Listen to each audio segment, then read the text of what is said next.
Julia Morphs, written and illustrated by me, Rosalinde Block. Forward.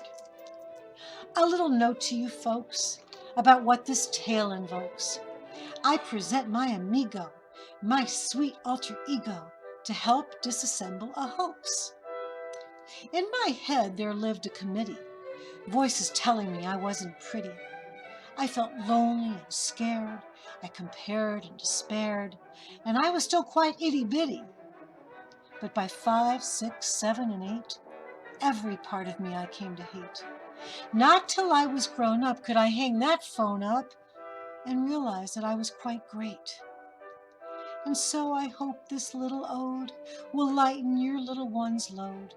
Let Julia's story, her unmasking glory, rewrite the little girl code. Ready? Here goes. Meet the divine Miss Julia. She has power and grace that will rule ya. She's round as a pillow, yet lithe as a willow, so don't let her elephants fool ya. But Julia was not always happy. In fact, she could be downright snappy. She hated her nose, detested her toes, and she thought that her ears were too flappy. The dilemma began with a bunny. Abena was dainty and funny, a slenderella from birth, with no elephant girth, and a nose far too cute to be runny. After school they would go to ballet. There Abena was queen of the day, for Julia was umphy, her pliés were galumphy, and her tusks always got in the way. One night, as she sat at her mirror, the solution became much clearer. If she wished for some changing, some slight rearranging, the wishing fairy would hear her. And yes, he most certainly heard, for he hears Julia's every word. With a wish to fulfill, this was no time to chill, so in no time he made like a bird. As fast as the speed of sound, the wishing fairy came around, and as he took his place and looked into her face, a very sad Julia he found. There's a body I'd like to inhabit.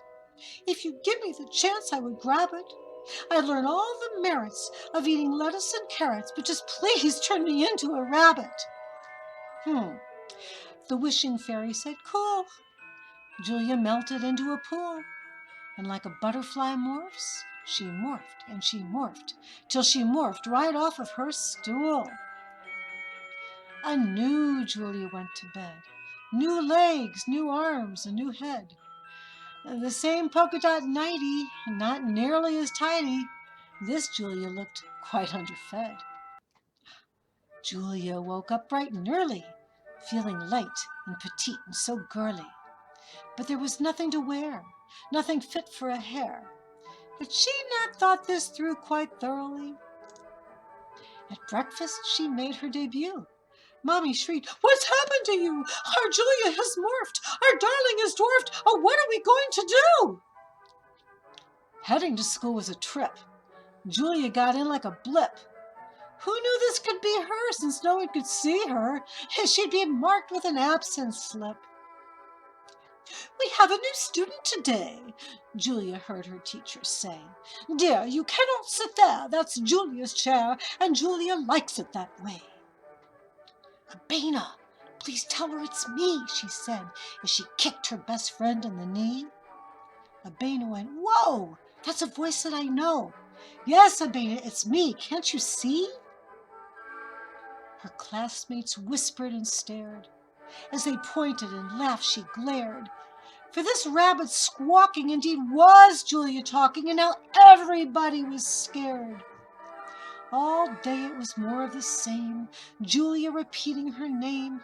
From music to gym, she was out on a limb and getting quite sick of this game.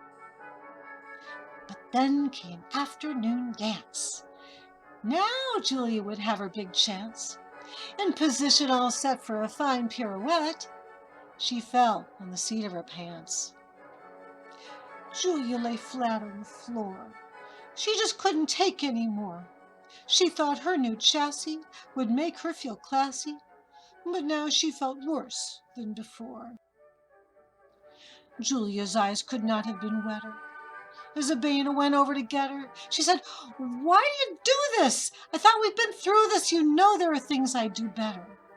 But there's so many things you do well. Your style and your fine sense of smell. You look great in a toga. You're a master at yoga, and when we play ball, you're the belle. None of that stuff really counts when I look at the way you can bounce. I feel fat and ugly. You're not fat, you're snuggly, and you don't need to lose an ounce. You know, you might be right. I'm beginning to see the light. This day was a flop. I wanted to stop. I'll talk to the fairy tonight." "So, Julia, how did it go?" Daddy asked as he said hello. She gazed at her dinner, feeling thinner and thinner. "Daddy, you don't want to know." Julia galumphed to her room. She slammed her door shut with a boom.